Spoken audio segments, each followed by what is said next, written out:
Do you want to set up a home recording studio, but you don't want to spend a lot of money? All right, then this video and this podcast episode are for you. I'm going to teach you how to set up a very basic home recording studio for under $250. So in this video, we're not going to talk about the computer because, most computers are definitely going to cost thousands of dollars or at least hundreds of dollars. So if you have a personal computer or a work computer you're already using, that will work fine for any basic home audio recording.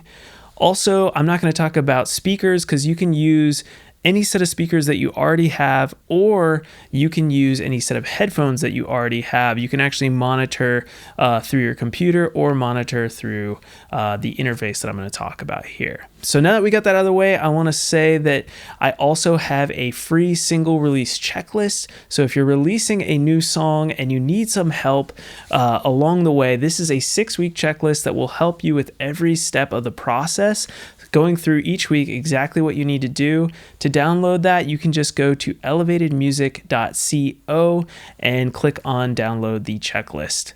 All right, let's jump into how to set up your studio for under $250. The first thing you will need is what is known as a digital audio workstation, or DAW, D-A-W for short. This is a fancy term for the software you're going to use to actually record your music. So if you're using a Mac computer, I highly recommend just using Garageband because it's free and comes with your computer, and it's a great program for recording. Lots of people have made amazing records using just Garageband. If you're a Windows user, don't worry, you can download Audacity for free, or you can download something called Pro Xpress, and they have a free version that will get you going on your audio home recording journey. So with your digital audio workstation for the recording software, don't spend any money if you don't need to.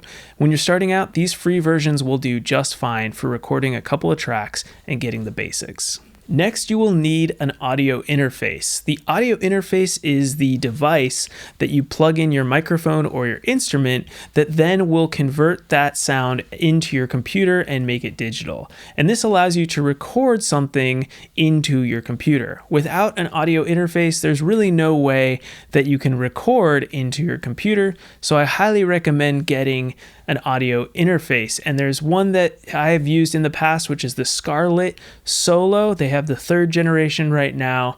And I used the Scarlett Duo for many years. The Solo just means you can only record one instrument at a time.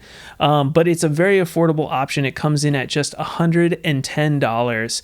And this will be your workhorse for your home recording studio. Next, you will need a microphone. Now, there are thousands of microphones out there, and especially in the budget home studio world, it can be overwhelming with which microphone to choose. I've thought a lot about this, and I think that honestly, a Shure SM58, which is a very common microphone in the live sound world, meaning at concerts or if you've played live, you've probably sung into a Shure SM58. It's not a bad mic for your home recording studio, and the main reason being, one, it's affordable, coming in at only $89, and two, it will reject the sound of the room. So if your room is not acoustically treated, if it's not a great sounding room, using a Shure SM58 will sound better than using what's known as a condenser microphone, which will pick up all the sound around your room and make your recordings not sound as good. So the Shure SM58 at just $89 right now at Sweetwater is a great option for your home studio setup. Next, you'll need a way to plug in your new microphone. So just getting a cheap basic microphone cable, they're called XLR cables, is the way to go. And I found that the Hosa 5-foot cable is probably the cheapest thing I could find on Sweetwater, and it comes in at just $16.95. I will say that in my experience, if you buy a more expensive cable, it does tend to sound a little bit nicer. But for your home studio, if you're doing demos or you're just trying to record basic stuff, don't worry about the cable. It's not a deal breaker if you buy the cheapest one. Lastly, you're just going to need a way to hold the microphone. So you need a microphone stand. I highly recommend getting what is known as a boom stand. This is a microphone stand that can bend and twist more than just a straight vertical microphone stand. When you're recording, it's really helpful to have a boom stand, especially if you're going to use that microphone to record your acoustic guitar or other instruments. So the cheapest boom stand I could find is the Behringer MS2050-L, which is a fancy name, but it comes in just at $25, which is still a good deal for a boom stand.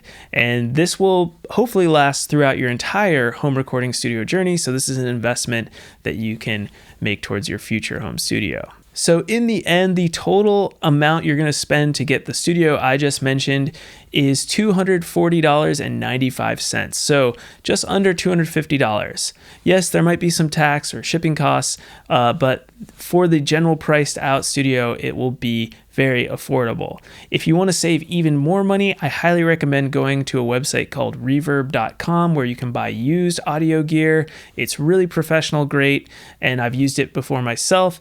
Again, you can always look at Facebook Marketplace or Craigslist if you want as well to see if somebody in your local community is selling something for a good deal. So I hope this has helped you get an idea of how you can create home recordings without breaking the bank.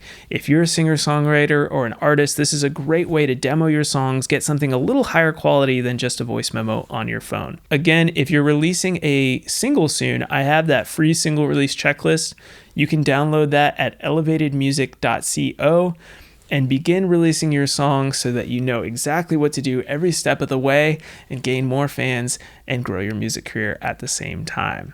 All right, I'll see you all next week with some more advice on your music career.